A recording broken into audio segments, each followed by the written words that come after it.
အားလုံးပဲမင်္ဂလာပါရွှေ Football News ကနေပြီးတော့ချစ်ဆိုလိုက်ပါရစေကျွန်တော်ဝင်လို့အောင်ပါဒီနေ့မှာတော့ကျွန်တော်ကမနက်ဖြန်မနက်ပိုင်းမှာကံမယ်ပေါ်တူဂီနဲ့ခရိုအေးရှားရဲ့ပွဲကိုပေါ်တူ30ချက်လေးလုပ်ပေးချင်ပါတယ်ခင်ဗျာအားလုံးလိုက်ပါစီမပြကြပါဦးအရင်ဆုံးပေါ်တူ30ချက်လေးမလုပ်ခင်မှာကျွန်တော်ကပြောတဲ့လေးတစ်ခုရှိရဲဒါပါလဲဆိုတော့ကျွန်တော်တို့ဒီပေါ်တူဂီနဲ့ခရိုအေးရှားပွဲကကြည့်ရမယ်ပွဲပေါ့နော်ကျွန်တော်တို့ဘာလို့လဲဆိုလို့ရှိရင်ဒီကမ္ဘာဖလားမှာနောက်ဆုံးအကြိမ်ဖြစ်ကန်ကြမယ်ခရစ္စတီယာနို ရိုနယ်ဒိုနဲ့လူကာမိုဒရစ်တိုရဲ့ထိပ်တိုက်တွေ့ဆုံမှုဖြစ်နေတယ်ဒီပွဲမှာလီဂျန်တယောက်ကတော့ဒီကမ္ဘာဖလားကိုစောစီစီကျွန်တော်လက်ပြနှုတ်ဆက်ကြံခဲ့ရမှာပေါ့နော်ဒီချက်တွေကြောင့်ကျွန်တော်တို့ချစ်တဲ့ကစားသမားကောင်းတွေကိုနှုတ်ဆက်ရမယ်ကမ္ဘာဖလားဖြစ်နေတော့ကျွန်တော်တို့ဒီပွဲကိုကြည့်သင့်ပါတယ်โอเคစလိုက်ကြအောင်ဗျာဒီတော့ကျွန်တော်တို့ပြီးခဲ့တဲ့အုပ်စုစစ်ပွဲစစ်တွေကိုပြကြည့်မယ်ဆိုလို့ရှိရင်တော့ပေါ်တူဂီကဒီယာကွန်ဂိုကို 1-1 နဲ့တည်ကြတယ်ဥဇဘက်ကစ္စတန်ကို 5-0 နဲ့နိုင်ပြီးတော့ကိုလံဘီယာကို CZ နဲ့ထပ်ပြီး draw ကြရတယ်ပေါ့နော်ဆိုတော့ဒီအချိန်ဒီမှာဆိုရင်တော့ပေါ်တူဂီကနိုင်နာတာကတော့တပွဲပဲပေါ့နော်တပွဲနိုင်ဆိုတော့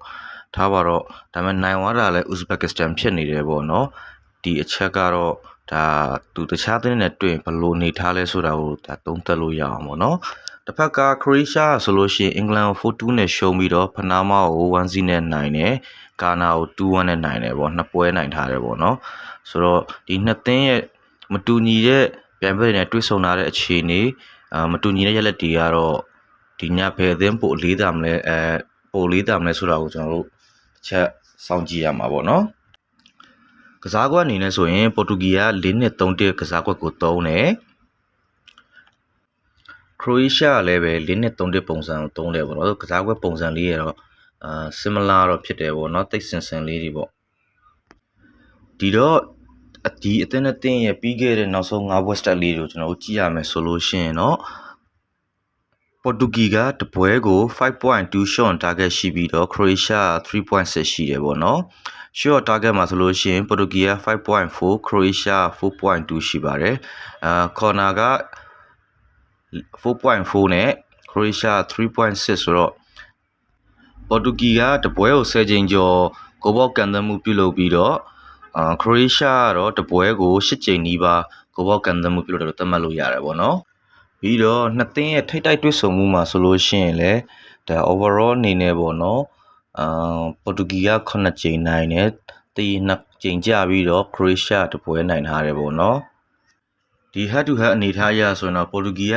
ဒါအသာစီးရှိတယ်ပေါ့နော်ဒီနေ့တွေ့မဲ့ပွဲကိုလည်းပေါ်တူဂီကအသာစီးရှိရလို့ဒါကျွန်တော်တို့ခံမှန်းလို့ရတယ်ပေါ့နော်နောက်ပြီးတော့အနိုင်ရချိန်မှာဆိုရင်လည်းဒီဒိုင်နေရဲ့ယူဆရရောစစ်တမ်းရဲ့ယူဆရရောဆိုလို့ရှိရင်ပေါ်တူဂီကမိနစ်60အတွင်းမှာနိုင်ဝဲရခိုင်နှုန်း 55.8 ရာခိုင်နှုန်းရှိတယ်ပြီးတော့ခရိုအေးရှားကတော့နိုင်ဝဲရခိုင်နှုန်း 19 ရာခိုင်နှုန်းပဲရှိတယ်ပေါ့နော်တော်တော်ကျန်တဲ့ 25.2 ရာခိုင်နှုန်းကဒါချိန်ပိုပနတီရောက်နိုင်တယ်တည်ရကြနိုင်တယ်ပေါ့နော်အဲ့လိုသတ်မှတ်ထားတယ်ပေါ့ဒါသူတို့ရဲ့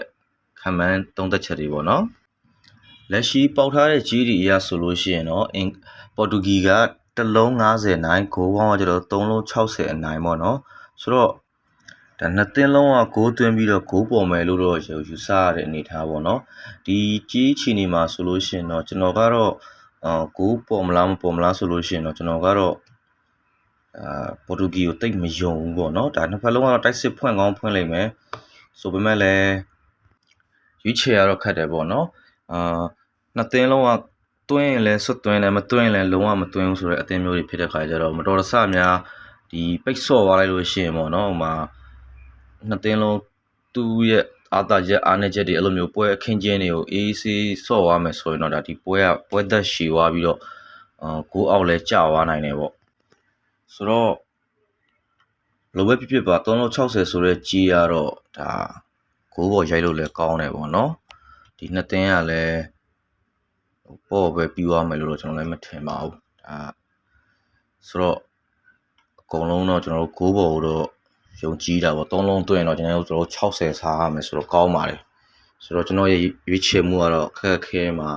ကျွန်တော်ကိုဘောလေးတော့ဒီညရွေးလိုက်ပါတယ်နော်အားလုံးကျေးဇူးတင်ပါတယ်